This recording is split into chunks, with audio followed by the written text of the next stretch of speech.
If you like your true crime podcasts with real investigative journalism, you'll love Unravel. Unravel is the ABC podcast that investigates a new case each season. It's won podcast awards, journalism awards, and it's had millions of downloads.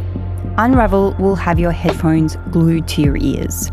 Search for the Unravel podcast now for award-winning true crime. You can find it on the ABC Listen app. ABC Listen. Podcasts, radio, news, music and more.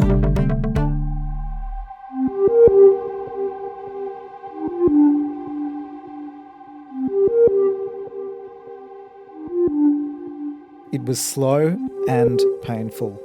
Once the lunch guests ingested death cap mushrooms, their slide towards death was almost impossible to stop. I'm the ABC's court reporter, Kristian Silva. And I'm Stephen Stockwell. It is Friday the 23rd of May. We've just finished the fourth week of Erin Patterson's murder trial. Just a warning, there is some strong language in this episode. Welcome to Mushroom Case Daily. The small-town mystery that's gripped the nation and made headlines around the world. On the menu was beef wellington, a pastry filled with beef and a pate made of mushrooms. At the heart of this case will be the jury's interpretation of Erin Patterson's intentions. Erin Patterson has strongly maintained her innocence. It's a tragedy what's happened. I love them. Kristian, we've wrapped up the final day of the fourth week of Erin Patterson's murder trial. Very keen to talk through some of the bigger moments of this week as we get into the episode. But before we do that, can you take us through what we heard in court today? The key witness up today was an intensive care specialist from the Austin Hospital in Melbourne. This was the doctor who was in charge when the lunch guests were in a critical condition, and he was there when 3 of the 4 died.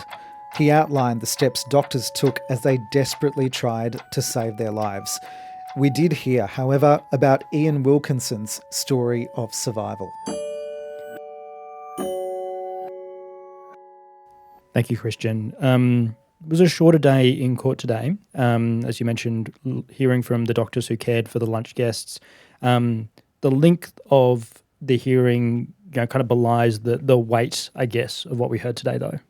Fridays are typically shorter court days, but what we heard today, the evidence from Dr. Stephen Warrilow, was incredibly sad, and it was a piece of the timeline that we hadn't quite got to yet. We'd heard previously about how the 4 lunch guests fell really sick in some of the hospitals that they went to, but we hadn't got to the final hospital, which is the Austin in Melbourne, and this witness was called to talk about that. He really took us through those kind of like the final moments, really. He charted us through the slow decline to death. And this is part of the trial, the evidence in the case. You've got to go through it. But it was really sad to hear how these people suffered in their final days. And basically, he said once they'd come to hospital and they'd done the testing and they kept monitoring, it really didn't matter what they did. It was just never going to stop this slide into death. The doctors sounded like they tried everything. So 3 of the 4 guests died, and he spoke about Ian Wilkinson, who quite seemingly pulled off a miraculous recovery. He spoke about how close he got. He was, pretty much on the edge there, right? Yeah, what Dr. Warrilow said about Ian Wilkinson was, we thought he was going to die. He was very, very close. We can go through a bit of this timeline. So this lunch happened on a Saturday, and within about 3 days, these guests had made it to the Austin. Yeah. And the story for 4 of them is incredibly similar, according to this doctor. They all came with what appeared to be liver damage, organ failure. They were put on some liver-saving medications. One was called NAC, N-A-C. There was another one called psilocybin, and also activated charcoal was also used. They were hooked up to machines, but the doctors said that these injuries were basically irreversible. Don Patterson underwent a liver transplant, but that didn't do anything. And with Don's wife, Gail, she was just too sick to even have a transplant. And Gail's sister, Heather, was also there, similar position, and the 2 sisters actually died within about 3 hours of each other. on the 4th of August 2023. So this is, about 5 days after the lunch. And Don Patterson died the following day, the 5th of August. Yeah, the 3 deaths. The reason that we're going through this trial of Erin Patterson, accused with murder and attempted murder, the attempted murder referring to Ian Wilkinson, who did recover. He did. And when you're hearing about the deaths of people, naturally it's really sad. And I think the only sort of positive that you could draw from hearing this very sad story was that the one guy who did survive was actually in the courtroom, and it felt nice to see him there. He's the guy who pulled through. And Ian Wilkinson listened as the doctor talked about his recovery. So he also came in incredibly sick, just like all the others. After 4 or 5 days, he was not looking good. But he turned a corner and very, very slowly recovered. And eventually he was released from hospital about 6 weeks later, and he made it home. And we've seen Mr. Wilkinson during the trial. He actually gave evidence early on. So, yeah, it was nice to see him there. Just a reminder that someone made it. Yeah, positive moment in what was, some quite sad evidence that we heard in the court today. Kristian, it's been a very busy week as we've gone through the 4th week of Erin Patterson's trial. One of the things that we've spent a lot of time with this week is basically, the tracking of locations using devices, a lot of electronic evidence. We've heard as well of, about what was recovered from Erin Patterson's home by police. And you've been doing a little bit of work to try and, collate some of the devices that we've been hearing about this week. What can you kind of tell us about this? What can you break down for us? Before I get into trouble, I must stress, not additional research, just looking through transcripts. not doing anything that the jury's told not to do. Yeah, reviewing the evidence. Better way to phrase it. Reading over the transcripts, just like the jury is able to. So yesterday, I think we were talking about phones and messages, and it can get really confusing because there's a few different devices in the case. So I'll try to step through some of these devices and cross-reference it to our previous episodes. So if we start with computers, so when police searched Erin Patterson's home, they seized a number of computers and phones, and there's a tablet as well. So there's a computer which has been called the Caller Master computer. Now, I actually think the right term for this is Cooler Master. Right. The judge has been calling it Caller Master. Anyway, that doesn't really matter. Right. This was a computer which had 3 hard drives on it, which was checked by police. And this is the computer where police say there were searches in 2022 for the iNaturalist website. Now, the iNaturalist website is the same website where about 5 to 6 months later, people have made online posts saying that they've spotted death cap mushrooms near Erin Patterson's house. So police allege that on this computer, somebody went to the iNaturalist website and looked up a page about death cap mushrooms in 2022. So that's that device. Yeah. There was a Samsung mobile phone seized from Erin Patterson's house, the court was told. This is the device which contains some Facebook messages that Erin Patterson had with some online friends. And we'll get to that later. We mentioned it yesterday as well. So that's a Samsung mobile phone. There's a Samsung tablet. This is a device that was also seized from Erin Patterson's house by police. And on this tablet, police said that they found photos of mushrooms that were on some kitchen scales. And they also found some screenshots of what appeared to be Google searches or, Bing searches or something like that. Searches for cancer diagnosis. Right. We know from earlier in this trial, the topic of Erin Patterson allegedly claiming she had cancer came up. So that's on that device. There's another phone too. And this is a phone which has been nicknamed Phone B. But this is also another Samsung phone. And this is the phone that was factory reset 3 times in the week after the lunch, according to police. Prosecutors said earlier in this trial that this phone was used by Erin Patterson from about January 2023, so about 6 months before the lunch. Right. I went back to the transcript of the prosecution openings and I actually found references to 2 more phones. There's a phone which has been dubbed Phone A. Prosecutors say this phone was never recovered, and they say that Erin Patterson also used this in 2023. And there's another phone which has been called a Nokia handset. This phone was used by Erin Patterson after the lunch. It was used about a week later. I'm pretty sure we haven't heard about Phone A or the Nokia handset since the opening day of this trial. Okay, and so just to quickly recap, we've got the computer with the iNaturalist searches for death caps in 2022. We've got the Samsung phone with the Facebook messages that we'll talk about in a second. We've got a Samsung tablet with photos of mushrooms, screenshots, I should say, of searches of cancer diagnoses, and then the phone that was reset, plus these other 2 phones that we're seeing that might pop up at another point. Yeah.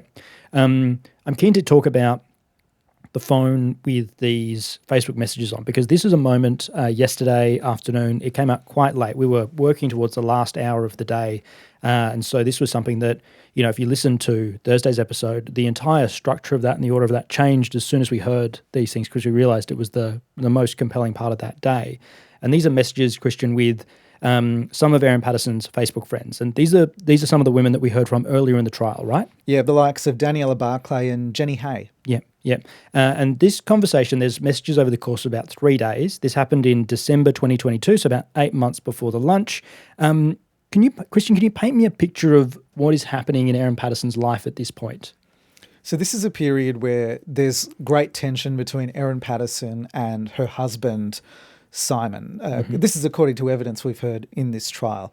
The 2 of them were arguing over things like child support payments. They were arguing over other finances. And what these messages show is that Erin Patterson was pretty frustrated with Simon and also with his parents. And there's, like I mentioned before, 3 days of messages. So I think we can kind of step through the day. So the first one is on December 6th. And so we know Erin has these, concerns and frustrations around child support and a relationship with Simon. And it sounds like she has raised them with Don and Gail Patterson, who's Simon's parents. And she's had a call with them. And it sounds like that Don and Gail spoke to Simon and he just didn't engage. He didn't agree with what Erin was saying. And Erin was basically told that, look, if he doesn't talk to, Don and Gail, his parents, a bit more about it, they're not going to be able to help. And they offer this suggestion that, maybe they should pray about it.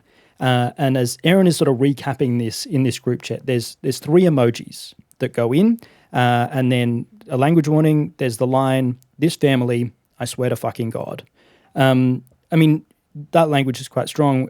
The context that I think is sort of missing a bit from this as well is that there are these emojis. Do we know what these emojis were? Good question. I think we couldn't really work out what they were. So when this was flashed up on the screens in the courtroom, the lawyers and the judge seemed to not understand what that emoji displayed, and we quickly moved on, and it was sort of accepted that we'd just skip over whatever the emoji is. Now, in the media overflow room, we also have a screen, and we all sort of rushed up to the screen to try to see what the emoji was. And honestly, I can tell you I couldn't tell what it was either. Right. It wasn't the common emojis that we normally see and that we use in our everyday texting life. So, yeah, I think it's fair to say that between the lawyers and even many of the reporters, we couldn't quite work out what it meant. So It was kind of, the emoji was kind of disregarded and people just focused on the text. Yeah. And these are messages that, Erin is sending in a Facebook chat with some of her friends, clearly frustrated with not just Simon Patterson, her husband, but also his parents, Don and Gail Patterson. And then there's another message where the person messages says that, Don and Gail don't want to adjudicate anything.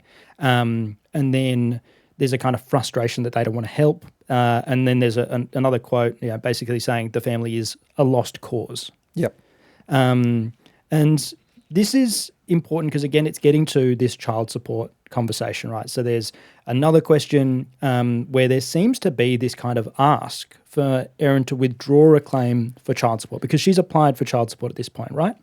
What it sounds like is that Erin is retelling this story to her friends. And these messages are pretty long in the group chat. Yeah. They go for ages.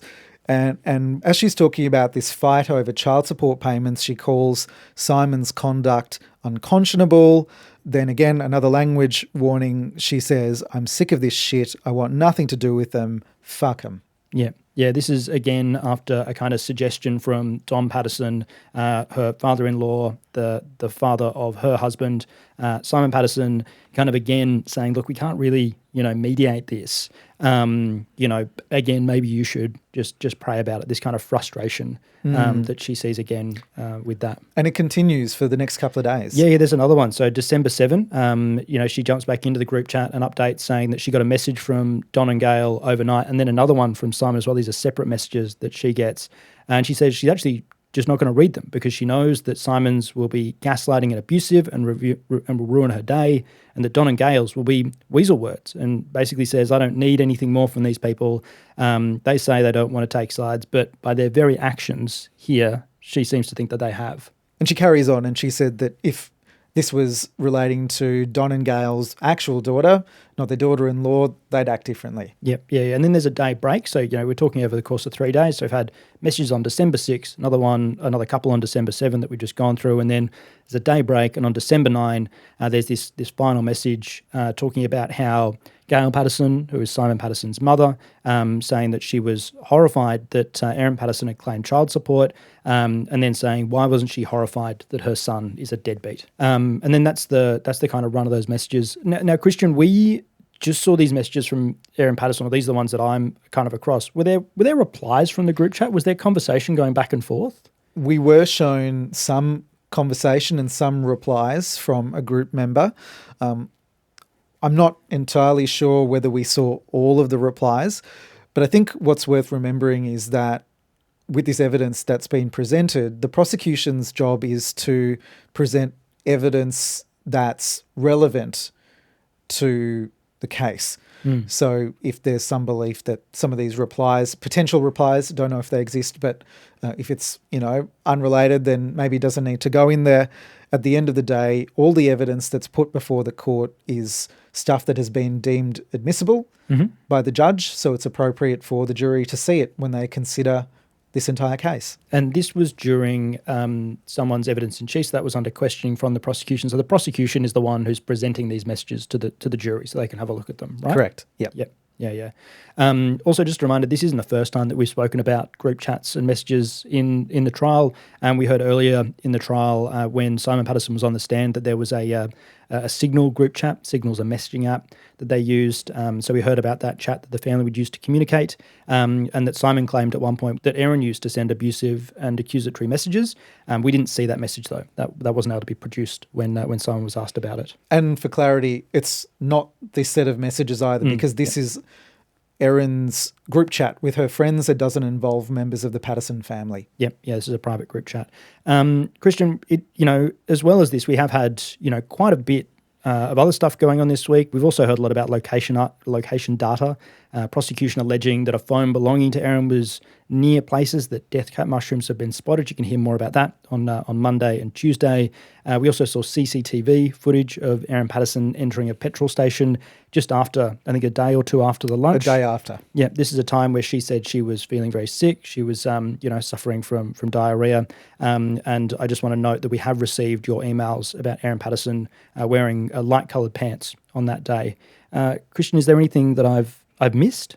You've done a good job. That is a key summary of the evidence we saw this week. Great. Thank you, Kristian. That's all I was after, really, just fishing for compliments. What was the moment this week that has kind of stuck with you, that you've found yourself thinking back to or reflecting on?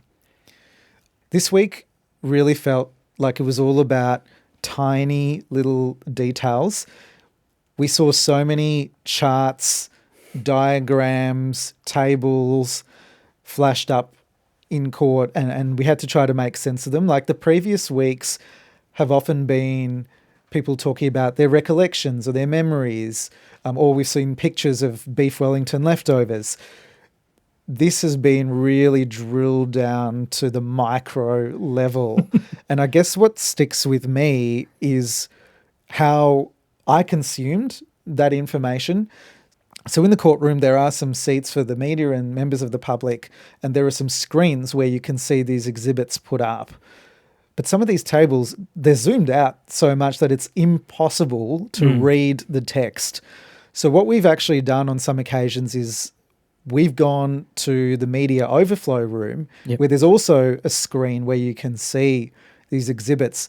And what I think I'll remember from this week is when some of Dr. Sorrell's mobile phone reception charts were put up, how all the reporters would run to the front of the room to the screen and frantically write down all the metadata and all the details that we could make sense of from these reports, because sometimes they only flash up on the screen for a few seconds. This is information that the jury has, by the way, but they've got it on their iPads. They can refer to them. They can zoom in. We, unfortunately, don't have that luxury. So just the sight of 10 to 15 reporters sitting really way too close to a screen with their legs crossed and laptops typing frantically will be something that remains with me, because that's not something we do normally.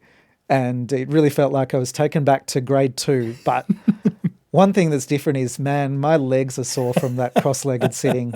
It's in the media overflow room. It is quite a sight, because that's where I will often spend a bit of time working, because I can work on scripts and other things in there while watching the proceedings. And it's like seeing everyone crowded around a little campfire, just all, tight-knit little group, all peering up earnestly at the screen. Yeah, and while it does look a bit silly, the reason we do it is we want to get these small details to people at home, and sometimes things are not said out loud. So it's that information that you can pull off the screen, and we'll do whatever it takes to get it within the law. Yeah. I think my highlights for this week are a couple of small things and then one medium-sized thing. So the small thing was Troy from the Monash Council's spreadsheet. I love a spreadsheet. And yeah, you mentioned that a few times. Just so about it. I've got some for this as well, don't worry. But the way that he sort of methodically worked around the Asian grocers that he was looking at, the way he kind of put it on a spreadsheet, loved that. Also, yesterday when we were hearing about Erin Patterson's stool samples, the thing that I found fascinating about that was the way they gather the stool samples. We heard about basically like an upside-down witch's hat that goes in the toilet and is designed so it can either sit at the front or the back of the toilet. I just thought that was a very clever... Depends on what kind of sample you're trying to collect. Exactly, whatever they're collecting. And then the kind of medium-sized thing this week that I found really, really quite interesting to watch is Colin Mandy, the defence barrister who's working for Erin Patterson, kind of really going to work a bit more this week. He was doing a lot of cross-examination, particularly of Dr. Sorrell, really kind of questioning him about the methods, what all of that data meant. And the accuracy, most importantly, the accuracy of his mobile phone tower evidence and whether his analysis can precisely pinpoint Erin Patterson's movements and activity. I thought it was very interesting too. Yes, and also, I mean, I know I said only two small things. I do have another small thing that I found, really sort of did catch my imagination this week when we were hearing about the searches done on a computer seized from Erin Patterson's house. I just can't stop thinking about the fact that they were done on the Bing search engine, but through a Chrome browser. That just the chaos of that has captured my imagination. But enough of that. We are welcoming back Rachael Brown, the ABC's investigative true crime reporter, because I'm very keen to find out what has been sticking in your mind this week. Rach, have you been finding yourself gathered around the TV in the media overflow room, gazing forlornly at exhibits displayed on the screen? No, my quads aren't sore like Kristian's. I've been in the courtroom for most of this week, Stocky. And how's it been in that room? What has the emotion been like? What's the energy been like? Because it has been, look, it's been dense. We're getting through a lot of very technical evidence this week. In terms of energy, it's been a roller coaster week because we've gone from the mechanics of cell tower evidence and computer evidence, which is so dense, which Kristian has walked you through, to the human pain and fractures of a family. So I find that roller coaster really interesting in the lengths of human extremes, really. Have you found the same thing?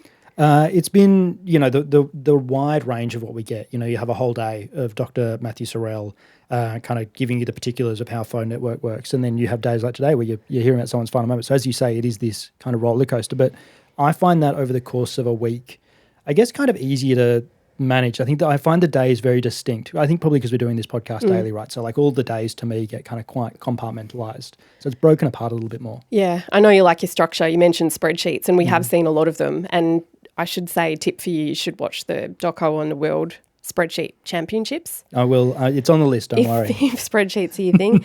No, but it is interesting that we go from that dense evidence to what we have seen in the messages, the text messages with Erin Patterson's Facebook group of friends, and the insight into her family, the Patterson family, and the fractures.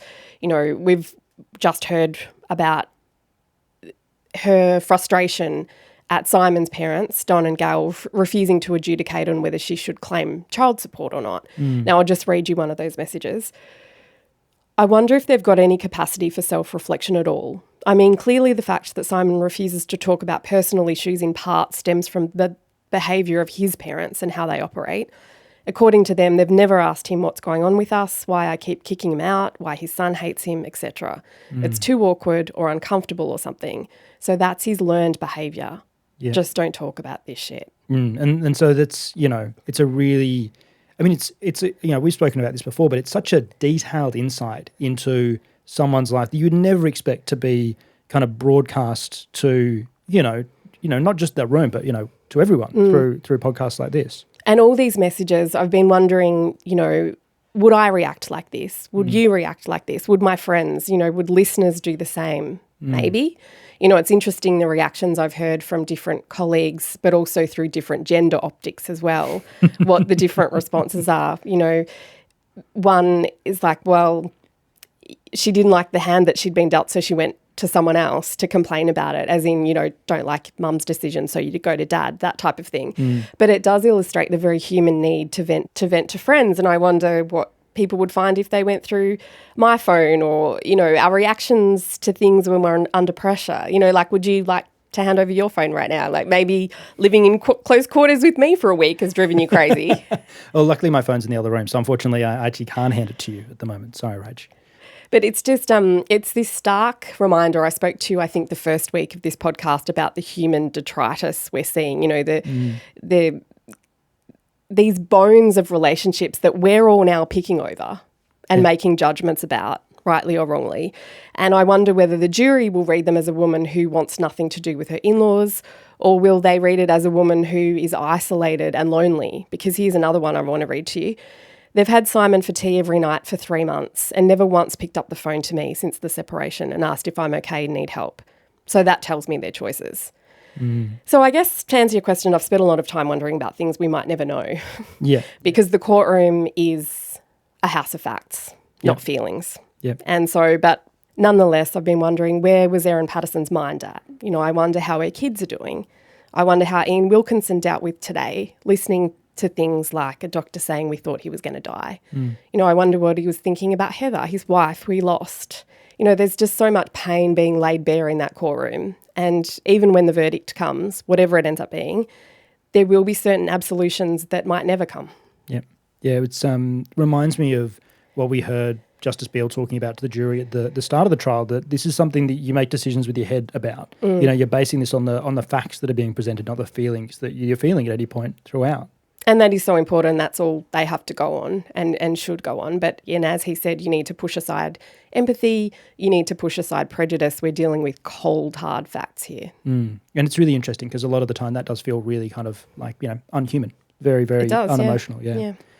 Rachael, thank you so much for joining us. Thank you. On Mushroom Case Daily. Rachael Brown is the ABC's true crime investigative reporter, is the brains and the voice behind the fantastic Trace podcast series. You can find it on the ABC Listen app. Go and track that one down. It's a wonderful series. Kristian, we continue to hear from so many of the Mushroom Case Daily listeners listening from all over the world. Mushroomcasedaily at abc.net.au is our email address. If you have a question, you can send it to us, and that is what these people have been doing. I would like to start with a question from Ebony. She asks, does Erin know what evidence is being presented prior to the commencement of the trial with her lawyer, or does she find that out during the trial? Love the podcast. Thank you, Ebony. Thanks, Ebony. Broadly, yes, Erin Patterson does have some idea. The prosecution is obliged to provide the defence with its what's called a brief of evidence. which contains the information that they plan to use or potentially use in the case. Great. Thank you, Kristian. Have another question here from Kate in Greensborough in Victoria. She listens to the pod as she's driving around in the evening while her 2-year-old falls asleep. So apologies for the swear words, Kate. Kate says, we're in week 4 of what I understand is set down as a 5-week trial. When will the defence get its chance to call witnesses? What happens if they run out of time? We all go home. Just kidding. Just kidding. Thanks, Kate. It is a 5 to 6 week trial, but don't worry, we will not have a situation where we run out of time and the trial has to be called off for time limitation reasons. That is just an estimate that the judge gave. And once the prosecution has gone through all of its evidence, the defence will then get the chance to call their witnesses if they would like. After that, we go through the process of what's called closing arguments, where both sides get to sum up the case again. The judge will give what's called the charge, but it's basically another set of legal instructions, and then the jury goes out to deliberate. Great. Thank you, Kristian. Thank you, Kate. I have a question here from Tashara. They say, hi, Kristian and Stephen. Thank you for your hard work on the podcast. Thank you. They also appreciate little details that we share about the day-to-day happenings, like the beetles and the temperature. Just so you know, it's warmed up a bit. 15 degrees today. Yeah. Balmy. One of the things, their question is basically around Erin Patterson. They say, earlier this week we mentioned there might be the possibility that the police interview with Erin Patterson will be used as evidence. They were wondering if the prosecution is allowed to call Erin Patterson to the stand as part of their case, or is this generally not done? The prosecution can't call the defendant as a witness for their case, but what they may choose to do is play a record of interview. Mm-hmm. Now, the prosecutors did say earlier on in this trial that there was one of those. It hasn't come up yet, but we know that the prosecution case isn't finished yet, so there's more to come. Yeah, and if anyone can call Erin Patterson, the defence can call her, but we don't know if that will happen yet, and there won't be any adverse inference if Erin Patterson doesn't step up and give evidence in this trial. That's right. The onus of proof is on the prosecution. The prosecution has got to satisfy the jury that Erin Patterson is guilty if that's what they're to rule. If the prosecution can't do that, she's not guilty. Yep. We have a question here from Tanya. Tanya thanks us for our reporting of this case, and their question is whether or not a juror can seek clarification from the judge or from the representing parties via the judge. For example, if they don't understand terminology or scientific detail. Great question. So what happens is the jury has appointed a foreperson, one of their own, who's effectively the captain of the jury. If there's some questions, they can write a note, which the foreperson will then pass on to Mr. Hastings, the tipstaff, who will then inform the judge. And this is actually what Justice Christopher Beale told the jury about this very issue on day one. He said that he will discuss any notes they provide with lawyers in the absence of the jury, and he said they'll formulate the appropriate answer or response. We did see one moment, I think, earlier on in the trial when one of the members of the jury might have yelled out a question, though. I think this was quite early, and this was maybe in the first or second day. We were talking about the Signal group messaging app, and it was just being referred to as Signal, and a juror said, excuse me, what's Signal? Not quite following the proper protocol, but they did get an answer. Yep. And it was clarified that it was a messaging app. So it is working, and we are seeing that clarification made when they have questions. The only note we have seen, I believe, is when there was a Monday where the jurors were given off, and then they passed a note very quickly after asking if it would be every Monday. Every Monday, do we still have to go to work? And unfortunately, it was not every Monday, and they have been back. They have been back. A question here from Sarah. Thanks us for our coverage of the case. They are wondering about how things work with members of the public who may be in the courtroom listening to the details of the case regarding obligations to treat the information with the same sensitivity that we're obligated to. For example, what is preventing them from disclosing further details externally? Are they treated like the jury with the same rules around not discussing the case with others? What happens to them during times when the jury is not in the room during legal discussions?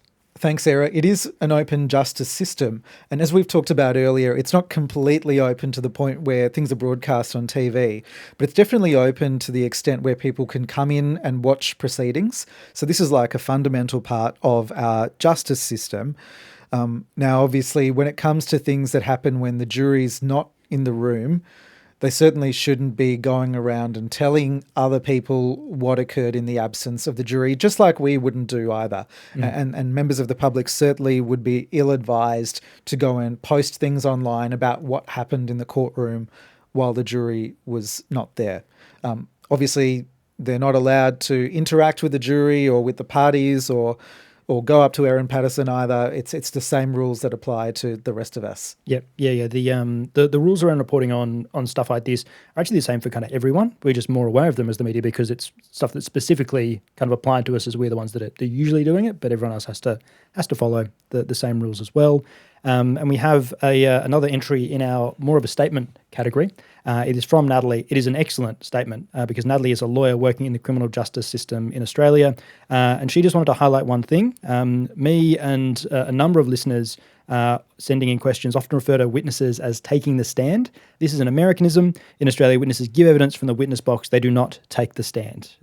Natalie, that is a fantastic point to make because I am very guilty of doing that. So I appreciate the clarification. And from here, I encourage anyone to email if I say take the stand again. I think you've been put into your box. I've been put into my box. I have. Thanks, Natalie. Thank you so much for all of your questions. If you have one that you would like to send in, you'd like us to answer, you can get it to mushroomcasedaily@abc.net.au. Now, Kristian, as well as all of these questions, we've got people listening from all over the world that have been writing in. I'd love your help going around the grounds to some of these far-flung listeners. I'll start. We've got a few listeners in the UK, Sarah in Norwich, Violet on the England-Wales border, Manisha in Manchester. We've got Steph and Simon listening from Kilmartin Castle in Scotland. We've got Itzaso listening from Donotia in Spain. Also, Eve and Kat, who have been walking the Camino de Santiago Portuguese.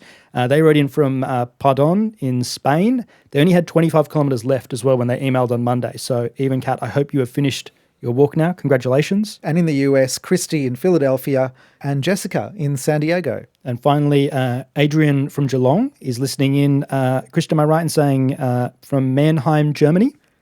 That is what is written here. Fantastic. Anyone you'd like to say hello to before we wrap up the pod today? Yes, I'd like to give a small shout out. Someone came up to me in court today and told me about one of our listeners who lives in London. Her name is Abby. I'm told she listens to the podcast every morning when she wakes up. Thank you, Abby. But the interesting thing that got me was Abby's 10 years old. And listening to a daily podcast about a triple murder trial. Yes. Good on you, Abby. Yeah. Look, if Abby, thank you very much for listening. We really appreciate it. Thank you to Abby's parents for letting her listen to it as well. Hopefully to all the other parents who are letting their children listen to this as well. It is just as an educational activity as it is for Abby in the UK. And sorry for swearing for the last couple of episodes too. Yes, apologies about that. We'll clear that up next week. That's actually not a promise. Speaking of next week, Kristian, where are we going? Well, the prosecution case isn't over yet.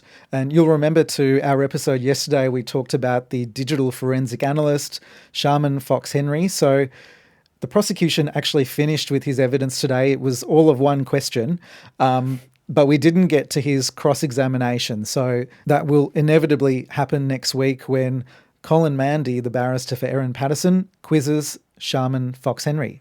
Thank you so much for joining us on Mushroom Case Daily. I highly recommend getting your hands on the ABC Listen app and following Mushroom Case Daily there. It's the best way to listen. If you are listening on a different podcast platform, though, please give us a review, leave us a rating.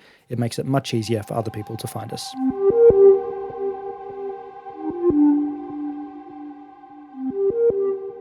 Mushroom Case Daily is produced by ABC Audio Studios and ABC News. It's presented by me, court reporter Kristian Silva, and producer Stephen Stockwell. Our executive producer is Claire Rawlinson, and many thanks to the Victorian newsroom and audio studios manager Eric George. Also to our true crime colleagues Tim Roxburgh, today's guests Rachael Brown and Yasmin Parry, helping make this show a reality. Also shout out to Jasmine Sims, our legal queen. There is no way that this happens without you. Thank you, Jazz. And finally, thank you for listening. This episode was produced on the land of the Gunai Kurnai people.